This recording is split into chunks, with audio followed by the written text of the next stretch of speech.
Bom dia, meu amigo e minha amiga. Hoje é domingo.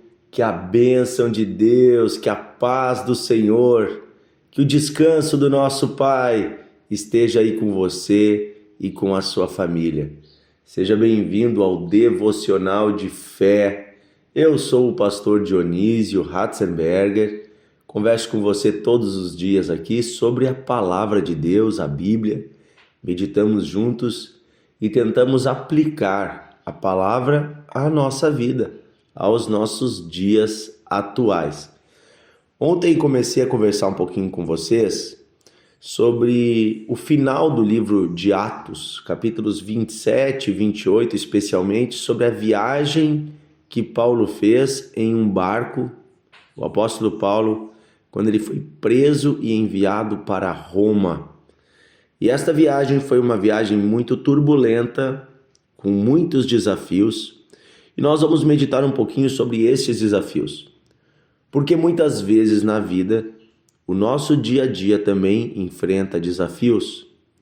Muitas vezes na vida, nós também estamos dentro de barcos que estão enfrentando lutas. Às vezes o barco é a família, às vezes o barco é o casamento, às vezes é o trabalho, às vezes o barco é uma circunstância maior, é a própria circunstância de toda uma nação, um país, e coletivamente enfrentamos lutas. E de que forma vamos enfrentá-las? Nós vimos ontem que o apóstolo Paulo foi usado por Deus para dar um conselho ao chefe da guarda, que havia um guarda lá dentro, um comandante, dizendo: olha, não vá, né? Não vá nessa viagem, não vamos partir agora, porque é inverno e tem muitos riscos. Mas o comandante não quis ouvir a voz de Paulo, que ali era a voz da prudência, a voz de Deus. Falamos um pouco sobre isso, sobre a importância de ouvirmos a voz do Senhor em nosso coração, na sua palavra, e também por meio de homens e mulheres que Deus levanta para nos alertarem, para nos darem sabedoria, e que nem sempre um espere é um prejuízo. Geralmente um espere mais um pouco que Deus nos dá é Deus nos livrando de um problema grande. E aí nós vamos ler aqui em Atos 27, do 14 em diante, o que vai acontecer com esse navio, depois que eles não esperam e eles seguem aquela viagem. Eu vou ler para você na nova tradução da linguagem de hoje, a NTLH, que é uma tradução da Bíblia numa versão do português bem simples, bem coloquial para os nossos dias de hoje, tá? Diz assim: mas de repente, um vento muito forte chamado Nordeste veio da ilha e arrastou o navio de tal maneira que não pudemos fazer com que ele seguisse na direção certa. Por isso desistimos e deixamos que o vento nos levasse. Para escaparmos do vento, passamos ao sul de uma pequena ilha chamada Cauda, e ali com muita dificuldade conseguimos recolher o bote do navio. Então, a primeira coisa que nos chama a atenção aqui, diz que eles desistiram. Desistiram do quê? Os navegadores naquela época tinham duas formas de navegar na direção que queriam. Uma era com as velas, né? Aquelas velas que eram levantadas, eram tecidos, né? Que faziam com que o vento direcionasse, né? Usando a força do vento, direcionasse o navio na direção que queria, junto com o leme. Quando o vento era extremamente contrário a essa direção, ou tão forte que não levava naquela direção, eles baixavam as velas e aí eles usavam os remos. Geralmente, por exemplo, esse navio era um navio romano cheio de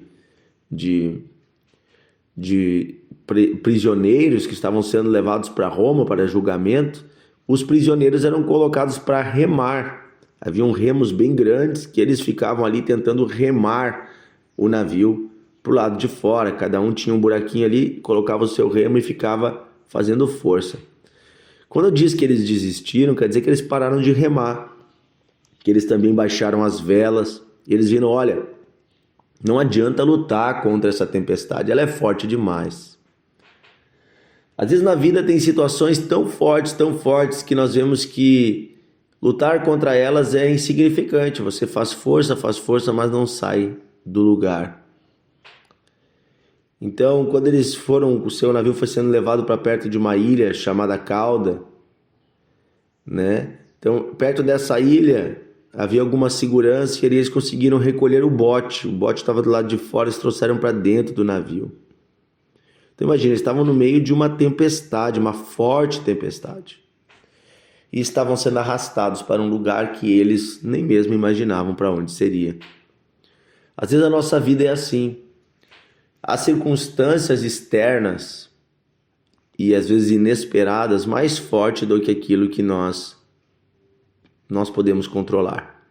Por exemplo, uma crise econômica não depende de você. É algo que assola o país, assola o mundo.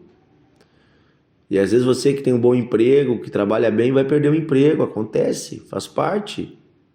Às vezes é uma situação de enfermidade. Vamos pensar aí, nós tivemos a pandemia do Covid-19. Existem tantas circunstâncias externas que nós não temos o controle sobre elas. Né? Às vezes é algo que vem sobre a família, não vem de você, mas vem lá de um ente querido que tomou uma decisão errada e vai acarretar problemas para todo mundo. Faz parte. Às vezes na vida faz parte passarmos por dificuldades.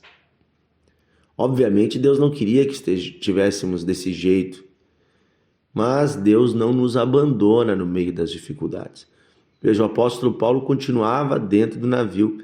E isso, ali nesse momento, o apóstolo representa a presença de Deus. Sendo que ele era um prisioneiro, ou seja, ele não estava ali numa condição de líder, né? Mas ele ainda assim carregava com ele a presença de Deus.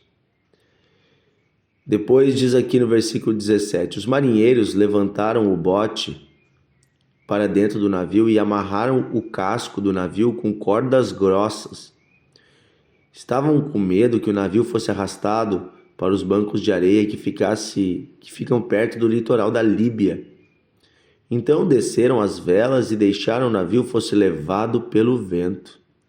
E a terrível tempestade continuou. No dia seguinte, começamos a jogar a carga no mar. Olha só, então a tempestade era tão terrível, tão ruim, que no dia seguinte eles começaram a jogar fora a carga deles.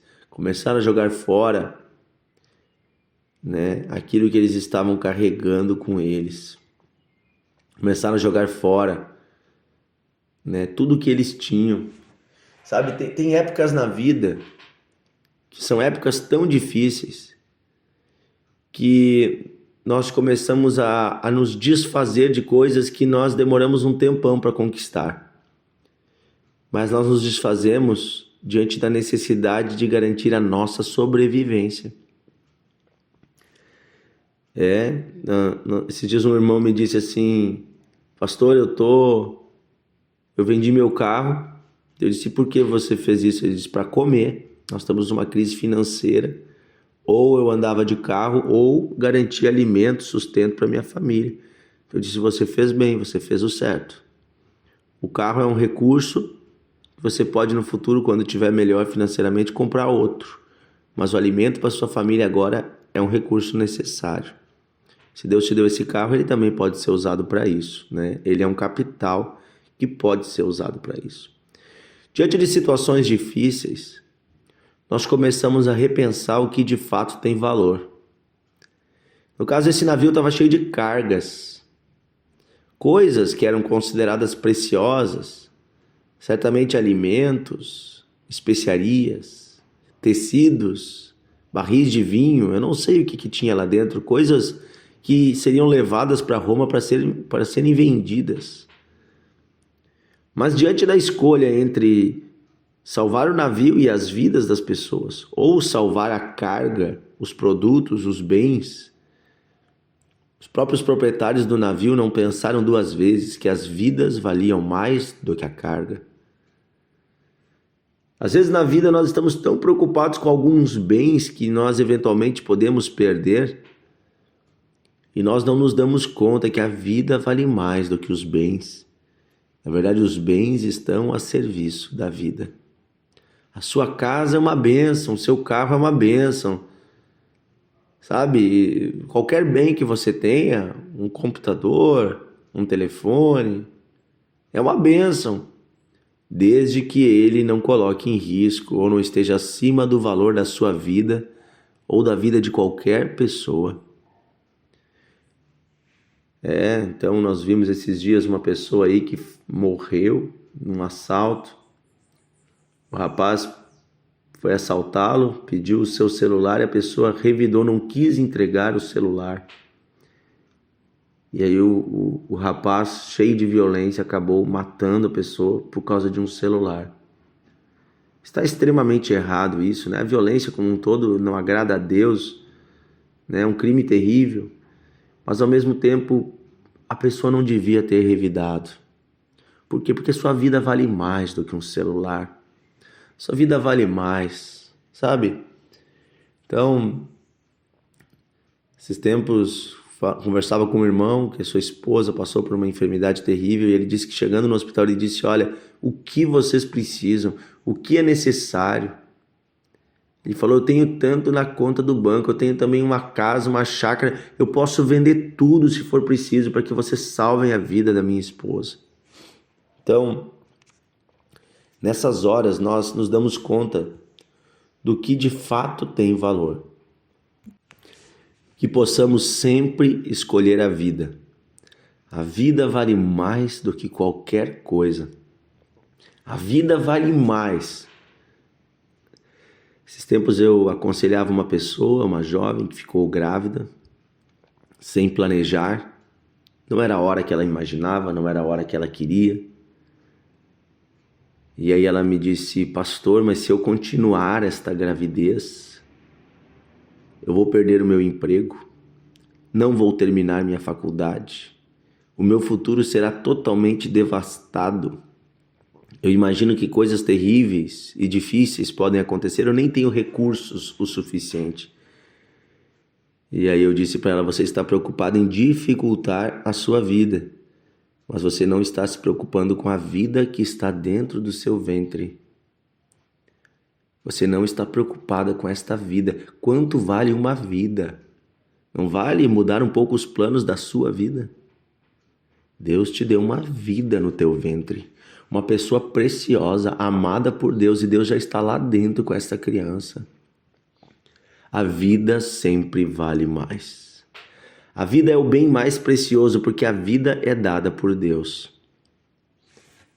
E no final das contas, quando terminarmos a nossa jornada nessa terra e o nosso corpo não tiver mais vida, nenhum desses bens servirá para nada. Nem os estudos, nem os cursos, nem um carro, nem uma casa, nada terá valor algum. Mas a nossa vida voltará para Deus. O nosso espírito, que é a vida dentro de nós, voltará para Deus. E lá então nos encontraremos com aquele que nos criou, que vai olhar nos nossos olhos e perguntar: o que você fez com a vida que eu te dei? Se fizermos bom uso, vamos ganhar a vida eterna. Vamos ganhar a vida eterna. Ou seja, gente, a vida vale mais. E na vida eterna você não vai carregar nada dessas coisinhas aqui. Você vai receber uma recompensa, você vai carregar as recompensas daquilo que você semeou de valores eternos aqui na terra. Amém? Vão-se os anéis e ficam os dedos. O que é mais importante? O dedo, né? O anel é supérfluo. O anel a gente compra depois de novo. Querido Deus e Pai, muito obrigado porque o Senhor nos ama, muito obrigado porque a Tua palavra fala conosco. Quero pedir hoje, Senhor, que Tu nos ajude a valorizar as vidas, as pessoas que estão ao nosso redor, os amigos, os irmãos, os familiares. Senhor, nos ajude a valorizar a nossa própria existência. Nos ajuda a lembrarmos, Senhor, que nós valemos mais do que as coisas que nós temos ou as que não temos. Que não venhamos a nos apegar aos bens deste mundo, que não venhamos nos apegar às coisas passageiras que estão nos servindo nessa terra, mas possamos olhar para Ti, autor e consumador da nossa fé, nosso Senhor, nosso Salvador, nosso amado, nosso Criador, aquele que era, é e que há de vir. O Senhor é tudo e em Ti nos completamos. Enche-nos com a Tua presença e com a visão da eternidade, para que possamos, olhando para a vida, enxergar o que está além da vida, o que vale mais, a Tua presença. Obrigado, Senhor, por tudo. Dá-nos um domingo abençoado, dá-nos a Tua presença, Senhor, renova as nossas forças. Senhor, que este amigo, esta amiga que está me ouvindo aqui, Senhor, no devocional, possa hoje ir à igreja, Senhor, ter uma comunhão com os irmãos, aprender da Sua palavra, buscar de Ti, Senhor. É o que eu peço, Pai, em nome de Jesus. Amém. Que Deus abençoe você, meu amigo e minha amiga. Quero mandar um abraço especial aos irmãos que moram na cidade de Campo Bom. Hoje à noite eu estarei junto com os irmãos em Campo Bom, na Igreja Encontros de Fé, ministrando a palavra de Deus. Se você é de Campo Bom, venha participar. Na Igreja Encontros de Fé de Campo Bom, você pode colocar no Google, você vai encontrar. Aqui em Novo Hamburgo, nós teremos na Encontros de Fé também um culto muito especial. O pastor Antônio estará ministrando a palavra, vai ser uma bênção. Tenho certeza que Deus vai falar com você. Venha participar, não fique em casa, se envolva na comunhão com os irmãos, vá à sua igreja, envolva-se, Deus é maravilhoso. E até amanhã no nosso devocional.